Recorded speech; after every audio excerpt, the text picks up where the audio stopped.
చేతిలో ఒక సంచి, అందులో సుత్తి, శానం, కటింగ్ బ్లేడ్. ఎవరైనా చూస్తే మెకానిక్ లా ఉంటాడు. పల్లెటూరు నుంచి పొట్ట చేత పట్టుకొచ్చిన అమాయకుల్లా కనిపిస్తాడు. ఇదంతా ఒకవైపు మాత్రమే. అతడు నరరూప రాక్షసుడు. ఒంటరిగా ఉన్న మహిళలే టార్గెట్. అతను చూసి హత్య చేసి అందినగాడికి దోచేసి పారిపోవడంలో ఎక్స్పర్ట్. నెల్లూరు జనానికి కంటి మీద కునుకు లేకుండా చేస్తున్న సైకో కిల్లర్ దొరికాడు. అతడెవరు?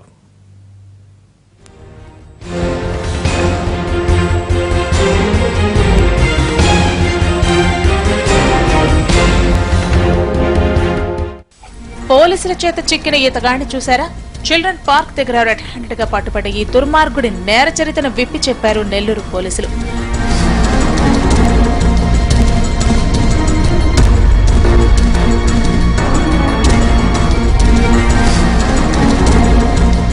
వీడు మామూలుడు కాదు. నెల్లూరు జిల్లాలో వరుస హత్యలతో ఇటు జనాన్ని అటు పోలీసులను హడలెత్తించాడు. ఇతని పేరు కుక్కపల్లి వెంకటేశ్వర్లు. జిల్లాలోని ఎర్రబట్లపల్లె ఈతగాడి స్వగ్రామం. రైతు కుటుంబానికి చెందిన వెంకటేశ్వర్లు వ్యవసాయంలో నష్టపోయాడు. ఇది చాలదన్నట్టు బెట్టింగ్ తదితర జూదాల్లో డబ్బు ధారపోసి నిండా మునిగాడు. ఈ కష్టాల నుంచి గట్టెక్కడవెలా అని ఆలోచిస్తే అతగాడికి సినిమాలో సీరియల్ కిల్లర్స్ గుర్తుకొచ్చారు. వాళ్లలా చాకచక్యంగా హత్యలు చేసి అందనకాడికి దోచేయాలనుకున్నాడు. అది సినిమా, ఇది జీవితం. అక్కడ జరిగింది ఇక్కడ జరుగుతుందనుకున్నాడు. ఉచ్చులో చిక్కాడు. గత మార్చి 4న కావల్లో ఓ ఇంట్లోకి దూరాడు. ఒకరిని హతమార్చాడు. కావల్లో హత్య జరిగిన తర్వాత గర్భవతైన భార్యతో సహా కోవూరుకు మకాం మార్చాడు. అక్కడ నూడిల్స్ బండి పెట్టాడు. కొడుకు పుడితే నామకరణం చేయించడానికి ఒక పురోహితుడిని కలవాలనుకున్నాడు. అందులో భాగంగా పెదచెరుకూరు పూజారిని కలిశాడు. ఒంటరిగా ఉంటున్న వాళ్లను హతమార్చితే మూడో కంటికి తెలియకుండా డబ్బు దోచుకోవచ్చని ప్లాన్ వేశాడు. ఆ పురోహితుడితో కొన్నాళ్ల పాటు ఎంతో నమ్మకంగా మెలిగాడు. 4 రోజులు నమ్మకంగానే ఉన్నాడు. 5వ రోజు అసలు రూపం చూపాడు. పూజారి చంద్రమౌళీశ్వరరావు అతడి భార్య పుష్పవేణిని అత్యంత దారుణంగా హత్య చేసి పరారయ్యాడు.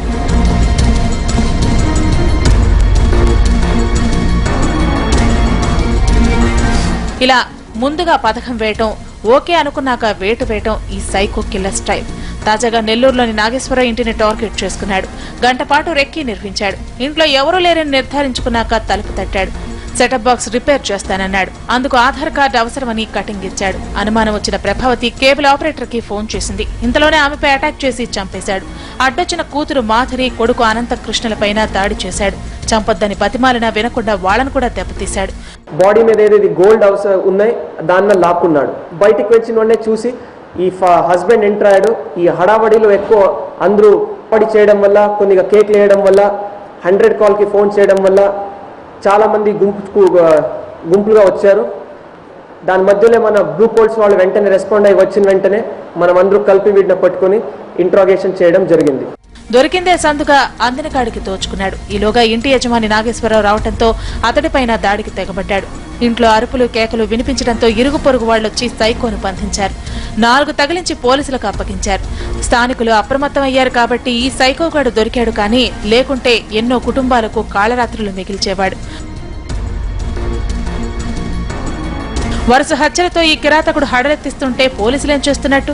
ఇందరి ప్రాణాలు పోతుంటే ఎందుకు ఊరుకున్నారని ఆరా తీస్తే ఈ సైకోగాడు ఒక హత్యకు పథకం వేస్తే పోలీసు కుక్కలు కూడా పసిగట్టలేవని తెలుస్తోంది. హత్య చేసిన చోట కారపొడి చల్లి తన తెలివి చూపేవాడని చెబుతున్నారు. పల్లెల్లో ఈతగాడి ఆగడాలు సాగాయి. కానీ టౌన్లో జనం అలర్ట్ కావడంతో పప్పులుడకలేదు. దీంతో చిక్కాడు. లేకుంటే మరిన్ని మర్డర్లు చేసి జనానికి చుక్కలు చూపేవాడి సైకో కిల్లర్. ఒక సామాన్య రైతు కుటుంబం నుంచి వచ్చిన యువకుడు క్రిమినల్లా బిహేవ్ చేయడం ఏంటి? వెంకటేశ్వర్లు కుటుంబాన్ని బట్టి చూస్తే నేర చరిత్ర లేదు, మరెక్కడిది రక్త చరిత్ర అని ఆరా తీశారు పోలీసులు. ఇంతకీ ఏం తేలింది?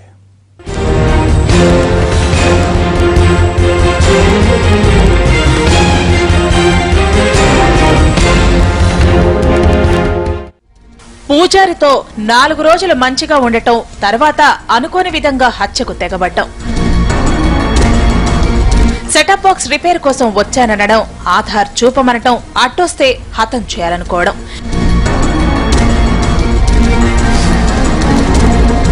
ఎవడైనా ప్రొఫెషనల్ దొంగతనం అంటే దొంగతనం చేస్తాడు, హత్య అంటే హత్య చేస్తాడు. రెండింటినీ ఎంత మాత్రం మిక్స్ చేయడు. అడ్డొచ్చిన వాళ్లనల్లా అంతం చెయ్యాలన్నది ఒక దోపిడీ దొంగ టార్గెట్ అయ్యే ఛాన్స్ లేదు.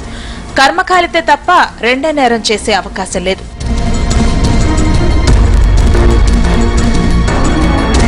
ఇంట్లో ఎవరూ లేని సమయం చూసే దొంగతనాలకు వస్తుంటారు దొంగలు. ఎందుకంటే ఏ అడ్డంకి లేకుండా దోచుకోవచ్చన్నది జనరల్ గా దొంగలు చేసే ఆలోచన. కానీ వెంకటేశ్వర్లు చేసిన నేరాలను బట్టి చెబితే అతడికి దొంగతనానికి మించిన తెగింపు కనిపిస్తోంది.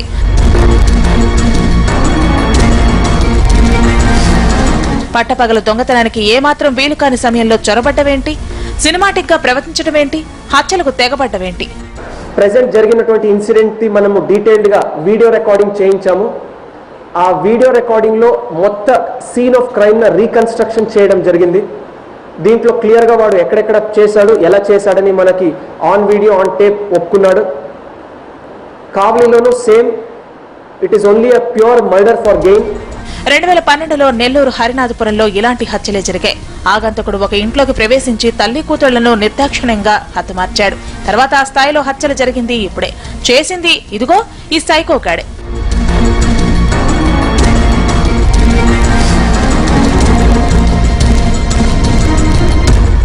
తమ కుటుంబానికి ఎలాంటి నేర చరిత్ర లేదని, తాగుడికి బానిస ఇలా ప్రవర్తిస్తున్నాడని అంటున్నారు వెంకటేశ్వర్ల తల్లిదండ్రులు. బేసిక్ గా వెంకటేశ్వర్లు ప్రాథమిక విద్య విజయవాడలో చదువుకున్నాడు. బెట్టింగు లాంటి వ్యసనాలు నేర్చుకున్నాడు. అదే సమయంలో పీకల్లోతు కష్టాల్లో కోరుకుపోయాడు. అప్పులు తీర్చడానికి ఏం చెయ్యాలో అర్థం కాక ఇలాంటి నేరాల బాట పట్టాడని వాపోతున్నారు వెంకటేశ్వర్ల కుటుంబ సభ్యులు. తానిలా మానవ మృగంలా మారటానికి వర్మ సినిమాలే కారణమంటాడు ఈ సైకోగాడు. ఇతగాడు చెప్పింది విని ఆశ్చర్యపోవడం పోలీసుల వంతైంది. కాబట్టి ముక్కు మొహం తెలియని వాళ్లు తలుపు కొడితే వెంటనే తీయటం, ఇంట్లోకి రానివ్వటం చేయకండని హెచ్చరిస్తోంది పోలీస్ శాఖ.